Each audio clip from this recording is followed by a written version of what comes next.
ما في أطيب من أكلات البطاطا أو البطاطس للكبار وللصغار. اليوم رح نعمل مع بعض وصفة كتير لذيذة بحبات البطاطس اللي حجمها بيكون صغنطوط، رح تكون محشية ومعمولة جراتان.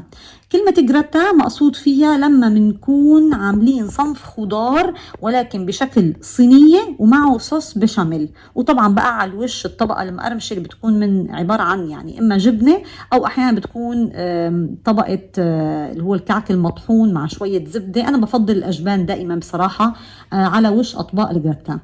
فهذا هو المقصود بكلمة جراتان. جراتان يعني خضار انطبخت بصوص البشاميل. فهلا اليوم يعني احنا عاملين مع بعضنا صينية بطاطس جراتان او محشي بطاطس جراتان، لانه هالبطاطيات الحلوين الزغنططين نحن مقورينهم وحاشينهم.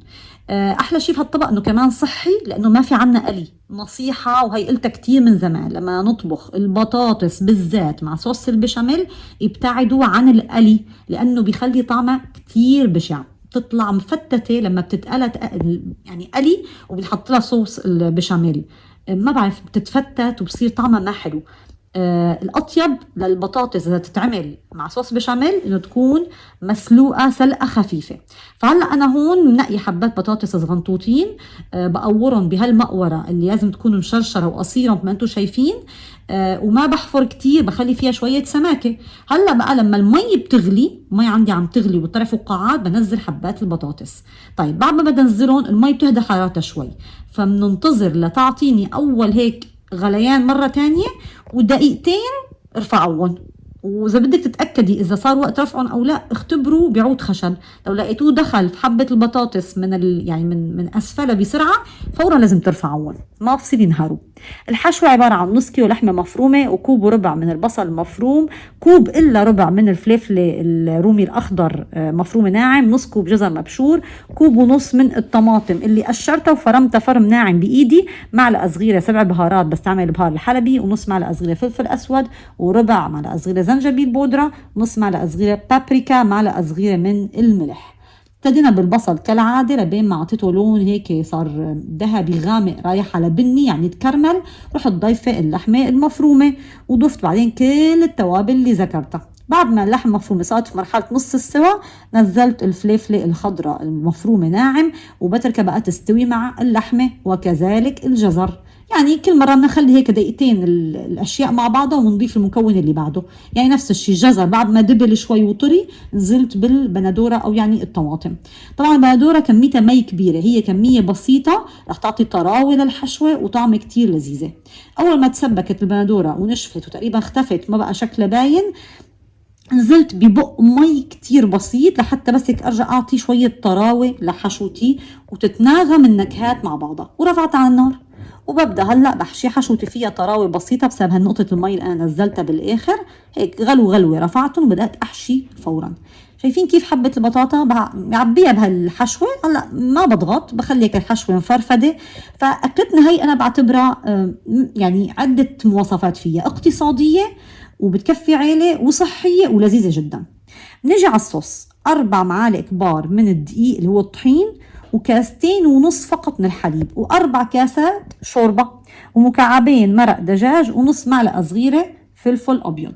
طيب هلا أنا حابة أقول كمان إنه حتى الصوص يعتبر إلى حد ما كمان مانو يعني غالي أو إنه مكلف، لأنه نحن عندنا كمية شوربة كبيرة. أنا مستعمل شوربة دجاج، أنا كنت سلقته مسبقا من زمان وشيلته بالفريزر فاستعملت الشوربة. وعندي كمية الحليب ما كتيرة، حتى بس كاستين ونص من الحليب. فالصوص تبعنا مو بشاميل خالص، البشاميل خالص بيكون كله من الحليب. هون نحسن نقول عليه صوص أبيض. وإذا أنتم ملاحظين تكلفتها حتكون مي كتيرة، لأنه حتى كمية الحليب ما هي كمية كبيرة. هلا في حدا حيقول لي طب أنا حب أزود الحليب على حساب الشوربة. طبعا براحتكم، ما في مشكلة نهائيا.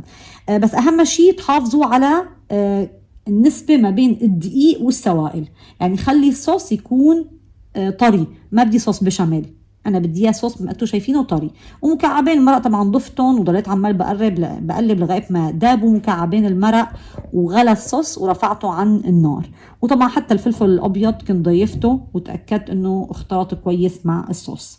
هون حطيت بقى كميه لازم تكون حلوه في قعر القالب، وببدا برصرص حبايات البطاطس المحشيه تبعتي. وما شاء الله فعلا الحشوه بتكفي وبتزيد كمان على فكرة. يعني أنا هون حاشية 30 حبة بطاطس، ممكن حتى كانت يعني تحشي أكتر، حسب طبعا كمان حبة البطاطس وحجمها، يعني أصغر شوي أكبر شوي، وحسب أنت حابة تخلي الحشوة مرتاحة في الحبات البطاطس، ولا يعني تحاولي ترصرصي الحشوة أكتر. بس بالعموم هي وصفة تعتبر اقتصادية وما شاء الله بتكفي عيلة وبتشبع. هون ببدأ بقى بوزع الجبنة. بعد ما وزعت باقي الصوص فوق حبات البطاطس، لازم يكونوا مغمورين بالصوص مثل ما انتم شايفين، على الأقل لنصهم، والوش في عليه طبقة مثل ما انتم شايفين تغطى كمان بالصوص. وزعنا الأجبان ودخلنا على الفرن بدرجة حرارة 180 شغال من الأسفل.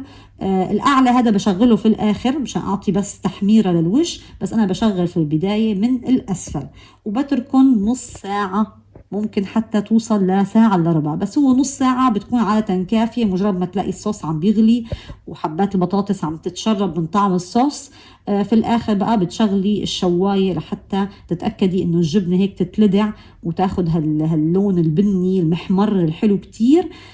ما بدي اوصف لكم قديش اكله طيبه ولذيذه، وطبعا بتتاكل عادي جدا مع الرز. حب تاكليها من غير رز بتعتبريها هيك اخف، واذا انت عامله دايت ومقلله شوي بالنشويات في اكلك، فهي كمان اكله صحيه ورائعه جدا. والبطاطس لما تكون مسلوقه من النشويات المفيده لجسمنا اللي بتعطينا كمان طاقه. ما تنسوا اشتراك في القناه، وحتلاقوا المقادير اسفل الفيديو في صندوق الوصف. تابعوني على بقيه حساباتي فيسبوك انستغرام تيك توك، حساباتي كتب اسمي غفران كيالي. اشوفكم على خير، باي باي.